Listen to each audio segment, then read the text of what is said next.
À la une ce soir, le transfert du service des urgences. Après le départ de l'hôpital de campagne, celui-ci a été déplacé dans la journée d'hier au rez-de-chaussée du centre hospitalier. Comment s'est passée cette opération annoncée comme délicate? Nous le verrons avec Linda Kayarsi. Et si la bienveillance était la clé d'un bon management, la Cité des métiers ouvre le débat. Elle organisait aujourd'hui un atelier gratuit sur ce concept de plus en plus enseigné dans les grandes écoles. Les sapeurs-pompiers formés pour intervenir en cas d'urgence sur les véhicules hybrides. Face au développement de ces nouvelles technologies, le concessionnaire Renault organise des formations inédites à destination des soldats du feu qui demeurent les premiers à désincarcérer les victimes en cas d'accident. Et journée ludique et festive aujourd'hui sur l'esplanade de la Réconciliation à Bellecour-Bemao. La manifestation Bemao Mimas avait planté les tentes de son village, dédié aux petits, mais également aux grands. Bonsoir et bienvenue sur ATV Guadeloupe, c'est officiel. L'hôpital de campagne a cessé ses activités hier dans l'archipel. Après plusieurs études, une solution provisoire a été élaborée pour installer le service des urgences à la place des consultations externes au rez-de-chaussée du centre hospitalier. Les heures délicates de l'après-incendie ne font que commencer. Comment s'est passé ce transfert? Reportage Linda Kayarsi. L'hôpital de campagne de l'Escrime plie bagages pour des murs en dur. Nouvelle installation des urgences provisoires opérationnelles. Le tour de force qui a été fait hier, c'était que sans arrêter l'activité des urgences qui est fait au fil d'eau en permanence, c'est qu'on puisse, dans la journée, évacuer totalement la tente de l'Escrime. Donc ça a été fait avec difficulté, puisque pour arriver à coordonner chaque équipe, c'était pas simple. Donc, de temps en temps, quelques coups de gueule malheureusement, mais ça s'est passé finalement 18h. Le dernier patient de l'Escrime quittait l'Escrime pour venir ici, donc le contrat était tenu. Objectif, concentrer les moyens humains et matériels dans un même lieu pour des soins optimaux. Maintenant, au point de vue espace, c'est évident que c'est un lieu qui est pas mal dans le sens où il y a pas mal de bureaux, mais qui n'est pas un lieu d'urgence. Donc, il a fallu qu'on fasse un gros travail de réadaptation, de réhabilitation de cet espace-là pour le rendre un espace pour l'urgence même. Donc apporter l'oxygène, apporter des accès pour les brancards, apporter des moyens informatiques, apporter des moyens pharmaceutiques, etc. Donc tout ce système-là est un moyen est un équipement qu'il a fallu articuler, organiser dans un délai court. Mais bon, ça s'est fait. Et là, aujourd'hui, à l'heure qu'il est, donc après un jour et demi de décision, on commence un petit peu à voir le jour. Ici seront concentrées que les urgences non chirurgicales. La chirurgie est toujours basée à la clinique des Eaux Claires. Tout est régularisé. On a un petit détail, c'est sur l'informatique, parce que le réseau informatique n'était pas adapté au point de vue puissance, donc ils sont en train de travailler dessus là. Et donc je pense que dans une heure de temps maximum, on aura réglé le problème informatique. Donc là, effectivement, on commence à devenir réactif et adapté à la demande. Maintenant, on a toujours le problème d'espace, de volume, mais comme on l'avait dans notre service, puisque tout le monde sait bien qu'on a le problème de couloir, de problème d'aval, et on rappelle toujours que l'hôpital n'est pas ouvert à 100%. Donc ce qui fait qu'on a manque de lits cuisants d'aval par service. Donc ces patients-là, ils sont chez nous. Le 23 février, le personnel des urgences devrait réintégrer son service. Celui-ci aura été entre-temps entièrement rénové. Et en Guyane, un important mouvement de grève a été amorcé dans plusieurs établissements scolaires. Les équipes pédagogiques réclament des moyens supplémentaires pour lutter contre la violence qui règne aux abords des collèges et des lycées. Reportage Pierre Tréfaux. Ce matin, aux portes du rectorat, le personnel scolaire du lycée professionnel Michotte et des collèges Auxence, Contoux et Concorde se sont réunis pour protester contre la violence dans le milieu scolaire. Aujourd'hui, les gens qui viennent amener l'insécurité dans les établissements et aux abords des établissements se sentent complètement libres de faire ce qu'ils veulent, puisqu'il n'y a pas de réponse judiciaire derrière qui peuvent être données, puisqu'on n'a pas les moyens de pouvoir donner ces réponses-là. Au même moment et pour les mêmes raisons, les 5 collèges de Saint-Laurent du Maroni sont aussi en grève. Rappelez-vous, le mouvement social l'année dernière, il était quand même parti sur de l'insécurité, quoi. Et si on n'arrive pas à régler l'éducation de la jeunesse guyanaise, eh bien les problèmes vont toujours perdurer dans le temps, quoi. Et ça sera même certainement les jeunes qui vont s'occuper de nous si on ne s'occupe pas d'eux correctement. Une délégation a rencontré la direction académique à Cayenne, mais la rencontre n'a pas abouti à une entente entre les syndicats et l'académie. Une réunion un peu décevante parce qu'effectivement le discours était le même, on s'y attendait, on sait ce qui se passe, on vous a compris, on va faire remonter vos difficultés au ministère, on va négocier avec le ministère, mais toujours dans notre condition de fonctionnaire et de représentant du ministre. Donc pas de position forte marquée, aucun engagement. Les personnels enseignants espèrent une rencontre avec le préfet afin de demander une dotation particulière plus importante pour la Guyane. Mais devant la préfecture, l'organisation de la délégation se complique. Les collègues de l'UNSA Éducation que nous représentons, donc l'organisation syndicale majoritaire, a été mise à la porte par des organisations syndicales minoritaires, tout simplement sous prétexte que c'est eux qui ont demandé le rendez-vous, alors que nous avons l'habitude de travailler en intersyndical. Nous sommes là pour l'intérêt commun et pas pour une chapelle syndicale et pas uniquement pour faire avancer des dossiers qui ne permettent qu'aux collègues d'avancer. La délégation sera reçue par le sous-préfet pour demander, entre autres, une augmentation d'assistants à l'éducation permettant davantage de surveillance des élèves. À la sortie, c'est encore une déception pour le personnel enseignant. La réponse est sur la sécurité en général. La semaine prochaine, un état-major de sécurité avec l'ensemble des élus, des fonctionnaires et a priori les deux fédérations de parents d'élèves. Donc ça, on verra ce qu'il en découlera. Sur les problématiques spécifiques des postes, je suis très inquiet, car il ressort quand même qu'on aura très peu de choses. En attendant une réponse positive à leurs revendications, la grève est maintenue demain dans certains collèges. Depuis plus de 20 ans, la Guadeloupe bénéficie de la politique de solidarité que l'Europe met en œuvre au profit des régions les plus défavorisées pour leur permettre de rattraper leur retard de développement. Cette intervention prend la forme d'une mise à disposition de fonds structurels. Ainsi, pour la période 2014-2020, le monde agricole et le monde rural disposera d'une enveloppe de 171 millions d'euros d'aide à travers le programme FEADER. Jean-Marie Hubert, bonsoir. Bonsoir. Merci d'avoir accepté notre invitation. Vous êtes le vice-président de la commission chargée du monde rural, la commission agriculture, pêche et développement à la région Guadeloupe depuis le 15 janvier. Le bus de la région Guadeloupe sillonne les villes de la Guadeloupe, les communes de la Guadeloupe, 15 au total, pour une campagne d'information sur ces fonds qui seront mis à disposition de ce monde agricole et rural. Ces agriculteurs sont-ils tous éligibles ?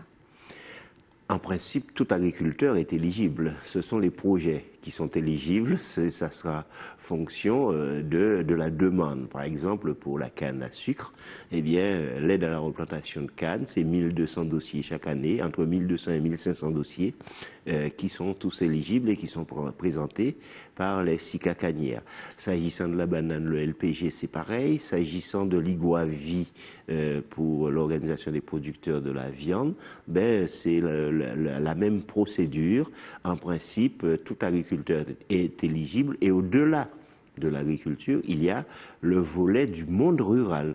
C'est-à-dire que quelqu'un n'est pas obligatoirement agriculteur, mais à partir du moment où c'est un projet structurant qui permet d'organiser un territoire, eh bien, ce projet devient éligible et de surcroît, il y a ce qu'on appelle les programmes LEADER, liaison entre l'aménagement et le développement économique et rural, qui est porté aujourd'hui par les communautés d'agglo et qui est aussi éligible, et chacune des communautés d'agglo ont présenté un dossier suite à l'appel à projet et ils sont dans la dynamique leader. À côté de cela, il y a aussi la recherche, l'innovation au travers du RITA, Réseau d'innovation et de transfert agricole. Je pense au monde rural dont il est question. On parle de projets structurants, c'est le critère justement pour être éligible.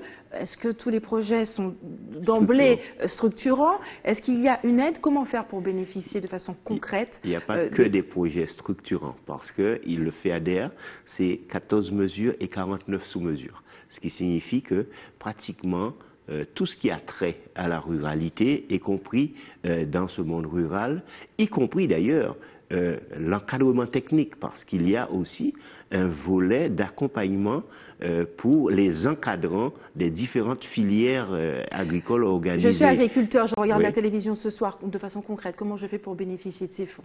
Alors, pour bénéficier de ces fonds, ça dépend de quel projet que vous voulez faire. Est-ce qu'il s'agit d'une replantation? Est-ce qu'il s'agit d'une modernisation? Est-ce qu'il s'agit de labour? Est-ce qu'il s'agit d'encadrement de l'agriculteur?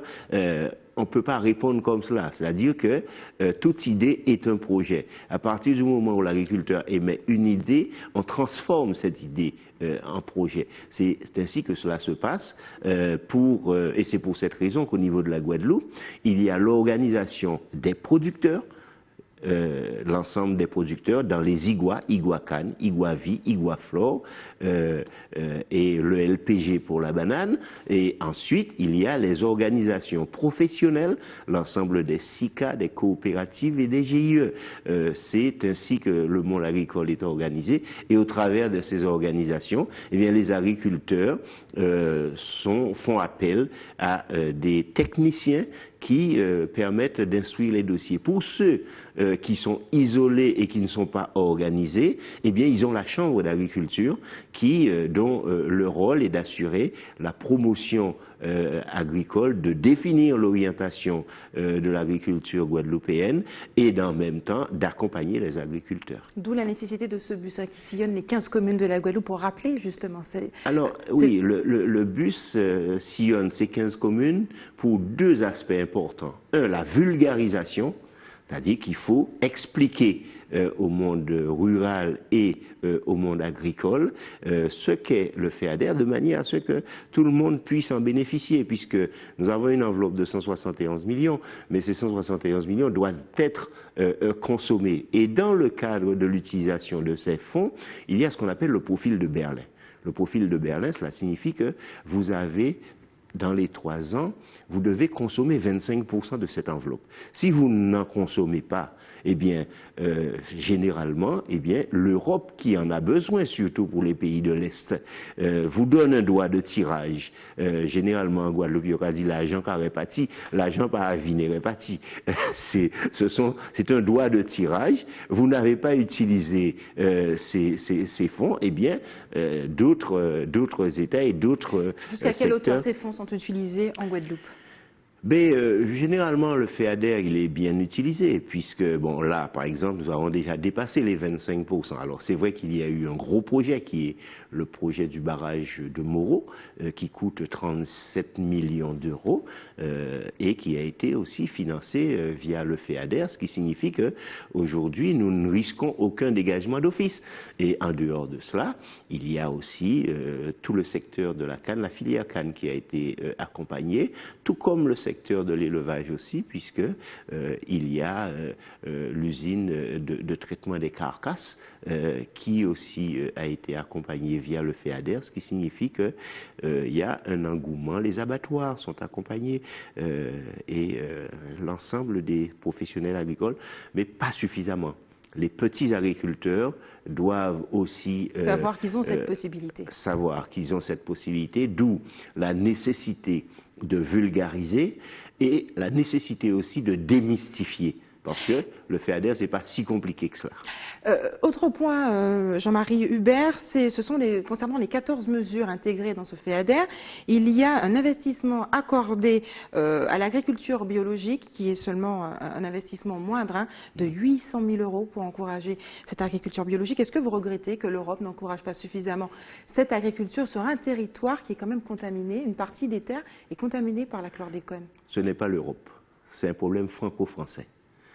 Et aussi, c'est un problème guadeloupéen. Le problème lorsque l'Europe détermine une enveloppe, 171 millions d'euros, d'ailleurs, l'Europe, pour l'ensemble des régions ultrapériphériques, détermine une enveloppe. Et la répartition de cette enveloppe s'effectue via les gouvernements, la France. Et les négociations, c'est ce qu'on appelle le cadre territorial national et le cadre territorial régional. Dans le cadre du cadre territorial régional, la région négocie avec le gouvernement et définit ses priorités. Et c'est dans le cadre de ces priorités... L'agriculture biologique n'est pas une priorité de la région Guadeloupe? Non, 2014, nous n'y étions pas. Alors, il faut bien comprendre qu'à partir du moment où les priorités sont définies, on décline au travers de l'ensemble des mesures des enveloppes. Mais à tout moment, dans la gestion du FEADER, on peut revenir. Il y a des arbitrages qui se font pour rééquilibrer des enveloppes ou qui sont insuffisantes parce qu'il faut qu'elles soient utilisées dans un premier temps et réajuster l'enveloppe, c'est-à-dire l'enveloppe de 800 000 € peut augmenter s'il y a suffisamment de demandes des agriculteurs biologiques qui se positionnent, d'autant qu'aujourd'hui c'est l'agroécologie, l'agroéconomie, et c'est vrai qu'il y a des demandes, mais il faut déjà utiliser l'enveloppe. Jean-Marie Hubert, merci d'avoir accepté de répondre à nos questions ce soir. Parlons maintenant d'un concept qui pourrait révolutionner le monde du travail en Guadeloupe, celui d'introduire la bienveillance dans sa manière de gérer ses équipes. Étudié dans les grandes écoles, le management bienveillant, ça s'appelle, pourrait voir le jour dans les entreprises guadeloupéennes. En tout cas, la Cité des métiers ouvre le débat. Elle a organisé ce matin un atelier gratuit. Yvan Lemar a pris quelques notes. On regarde son reportage. Apprendre à manager autrement pour booster ses salariés et son entreprise, voici ce que proposent ces ateliers gratuits à travers la notion du bonheur au travail. Le bonheur au travail, c'est cette notion que le salarié doit être mis vraiment au centre de l'entreprise. Donc prendre en compte le salarié dans sa globalité et notamment cette notion de mieux-être et de développement, d'enrichissement des compétences et des capacités des salariés pour qu'ils puissent justement donner le meilleur d'eux-mêmes à leur entreprise. Les points d'abord sur lesquels on insiste, c'est cette définition de ce que c'est la bienveillance à l'égard de l'autre. On n'est pas là pour parler de gentillesse, d'empathie, même si ça en fait partie. La bienveillance, c'est toute une notion générale qui rentre en cohérence avec les valeurs humaines et qui permettent de prendre la personne dans sa globalité en l'amenant vers moins de formes de maltraitance au travail, j'ai envie de dire. Bonheur au travail, management bienveillant, des ateliers gratuits ouverts à tout public, mis en place par la Cité des métiers une fois par mois. C'est un lieu d'information et de conseils sur toutes les questions relatives à la vie professionnelle. Donc, proposer un atelier comme le management bienveillant, c'est pour nous répondre aux besoins des personnes. Le concept de Cité des métiers, c'est un concept qui met la personne au centre de ses préoccupations. On s'est rendu compte que toutes les questions relatives aux conditions de vie au travail, la qualité de vie au travail, les risques psychosociaux sont des questions qui intéressent les personnes et on a pensé que le management bienveillant, pouvait être aussi une offre de services que nous proposions au sein de la Cité des métiers. Je crois que la fréquentation de cet atelier montre bien que nous avons touché le public intéressé et que ça correspond à nos besoins. Le prochain atelier sur le bonheur au travail est prévu le 27 février à la Cité des métiers de la Guadeloupe. Et depuis plus d'une dizaine d'années, le développement des véhicules à énergie alternative et notamment les véhicules hybrides soulève pour les pompiers le problème de l'intervention en situation d'urgence. Aussi jusqu'à vendredi, une formation inédite est mise en œuvre au Centre de secours des Abîmes en collaboration avec le SDIS. Reportage Yvan Lemar. Durant une semaine, 14 formateurs du SDIS suivront cette formation pratique sur les véhicules nouvelle génération et leur technologie. Vous savez, il y a de nouvelles technologies aussi bien en énergie qui sont utilisées un peu partout en France. En Guadeloupe, on retrouve également ces nouvelles énergies. Donc, on a donc de l'hybride, de l'électrique, mais également il y a aussi des nouvelles technologies dans la construction des véhicules. Ce qui fait que pour nos sapeurs-pompiers qui interviennent et pour la population guadeloupéenne, il y a de nouveaux risques et donc pour pouvoir intervenir, pour avoir une meilleure sécurité de notre personnel et la sécurité aussi des victimes, donc nous avons mis en place cette formation afin que les sapeurs-pompiers Guadeloupe soient mis au courant et puis soient aux normes de toutes ces nouvelles technologies. Lors de cette formation, l'accent sera mis sur les différentes phases de l'intervention pour secours routier et pour feu de véhicule. On va décomposer les 5 phases de cette intervention, avec une première phase qui va consister à sécuriser la zone d'intervention qui comprend l'accident avec les véhicules. La deuxième phase qui va comprendre la sécurisation du véhicule proprement dit lui-même, le véhicule accidenté ou les véhicules accidentés au regard de l'énergie embarquée. Une troisième phase qui va comprendre la prise en charge des victimes de l'accident de circulation, donc la phase classique de secours à personne. Une quatrième phase qui va consister à, avant de découper, à regarder ce qu'on a comme élément sur le véhicule de nouvelle technologie, à l'endroit où on veut découper. Par exemple, la question à se poser, c'est est-ce que si moi je découpe ici, je ne vais pas avoir un airbag ou un prétentionneur ou tout élément pyrotechnique qui va m'impacter. Et dernière phase, c'est la phase de découpe du véhicule et donc de sortie de la victime, qui est la dernière phase avant le transfert à l'hôpital.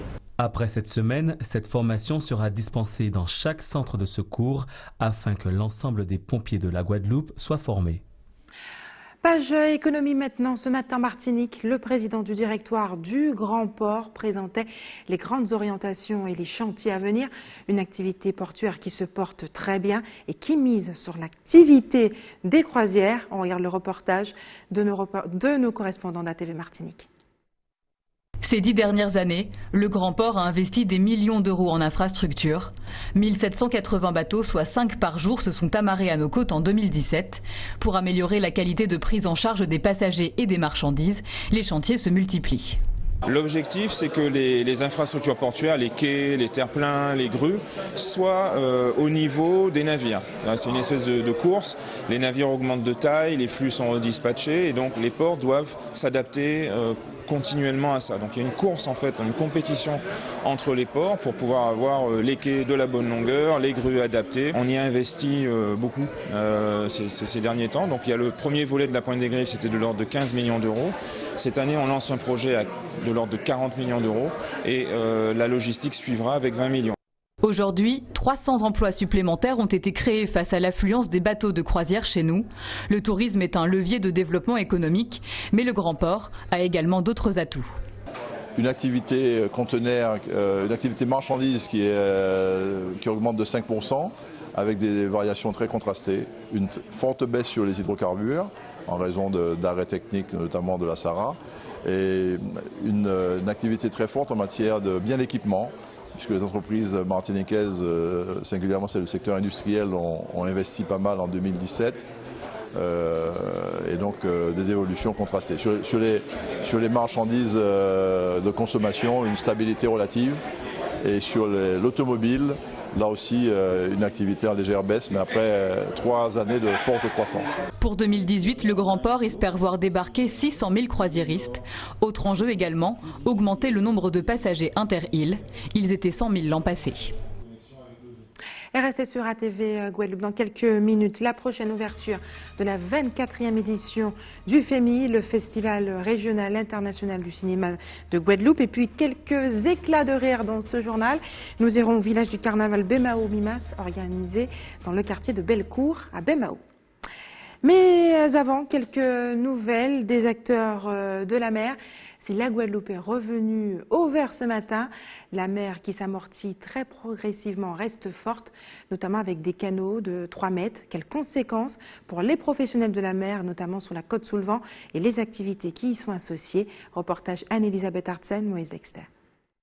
Réputée pour ses activités nautiques, la plage de Malandure a elle aussi subi les conséquences de la forte houle de ces 2 derniers jours. Certains de ces professionnels de la mer ont dû s'adapter. On a fait partir vraiment que les rameurs aguerris, les gens qui avaient déjà fait du kayak en mer, sportifs, dynamiques et prêts à affronter un petit peu les vagues. Parce que c'était la mise à l'eau qui était un petit peu compliquée avec la houle sur le bord. Après, sur les îlets, ça allait.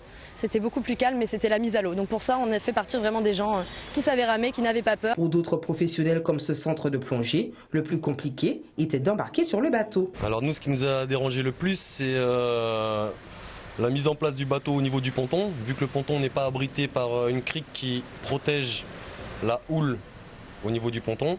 Donc c'est surtout pour les clients là où ça posait un problème au niveau de monter et descendre du bateau. Donc il fallait se précipiter un petit peu. Et donc il faut y avoir un danger qu'un client se casse la figure, ou même au niveau du matériel, du bateau. Le problème est que ça pouvait abîmer le matériel. Après, une fois arrivé sur les sites, là où ça posait un problème au niveau des clients, c'est les clients qui sont un petit peu fragiles d'estomac, ont tendance à rendre ce qu'ils ont mangé au petit déjeuner le matin, bien sûr. Mais après, une fois qu'on est sous l'eau, tout se passait bien. Voilà, c'est de la houle de surface. Mais au niveau du courant, on était à l'abri du courant. Bien que forte, la houle n'a pas impacté les activités. Néanmoins, les professionnels ont dû s'adapter à la situation en prenant des précautions d'usage.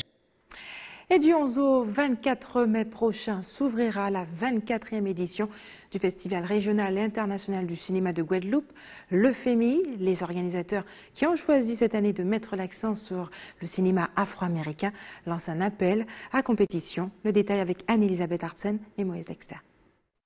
Pour cette 24e édition, le Festival régional et international du cinéma de Guadeloupe sera placé sous le signe des États-Unis.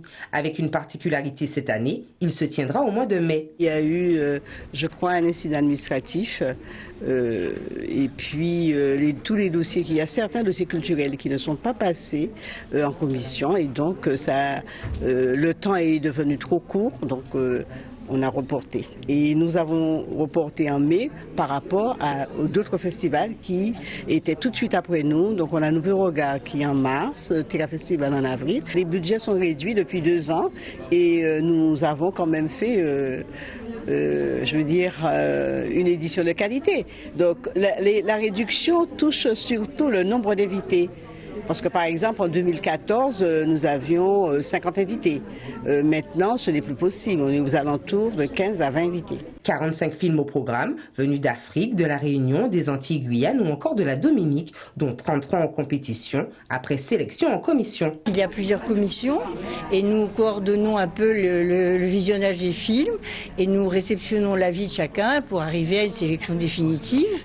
Je coordonne depuis plusieurs années les jurys, c'est-à-dire qu'on accueille toutes ces personnalités invitées et il faut être près d'eux quand même. Ça dépend de la catégorie du film lui-même. Mais il y a plusieurs éléments qui rentrent en ligne de compte, bien sûr. Il y a le choix du sujet, la photographie, le scénario, ça dépend. Le FEMI 2018 se déroulera donc du 11 au 19 mai. Le programme devrait être cependant réajusté au mois de mars en fonction des éventuels désistements des invités. Et pause plus légère dans ce journal. Dans le cadre de Bemao Mimas, un village dédié aux petits et aux grands était dressé toute la journée sur l'esplanade de la réconciliation à Bellecour-Bemao. De nombreuses animations étaient mises en place, donnant lieu à de nombreux éclats de rire, des cris et défoulements en tout genre. Reportage Linda Kayarsi.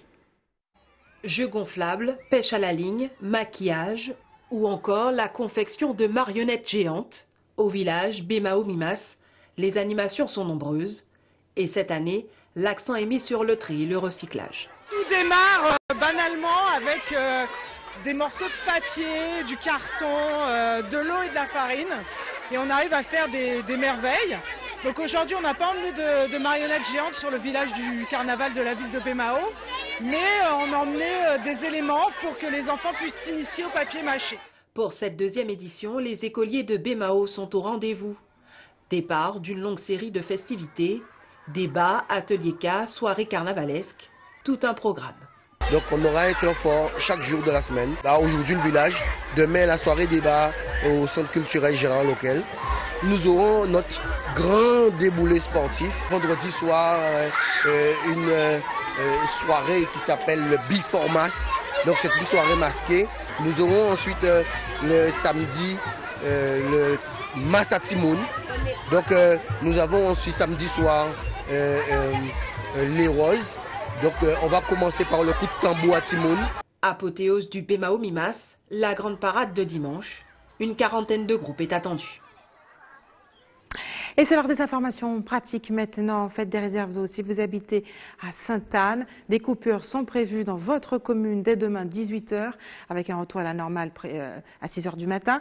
Et puis l'équipe de l'établissement français du sang vous donne rendez-vous demain au centre commercial de Destrel en Bemao toute la matinée. Et enfin, si vous avez des informations à nous communiquer, n'hésitez pas à nous appeler au 60 11 2 fois. Et voilà, c'est la fin de notre édition locale et régionale. Avant de se quitter, je vous rappelle les principaux titres de ce mardi 30 janvier. Nous l'avons vu ce soir, le transfert du service des urgences.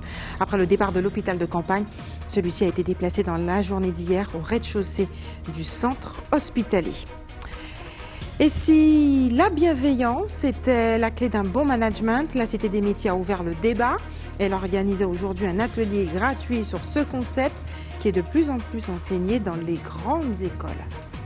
Et les sapeurs-pompiers, nous l'avons vu, sont formés pour intervenir en cas d'urgence sur les véhicules hybrides.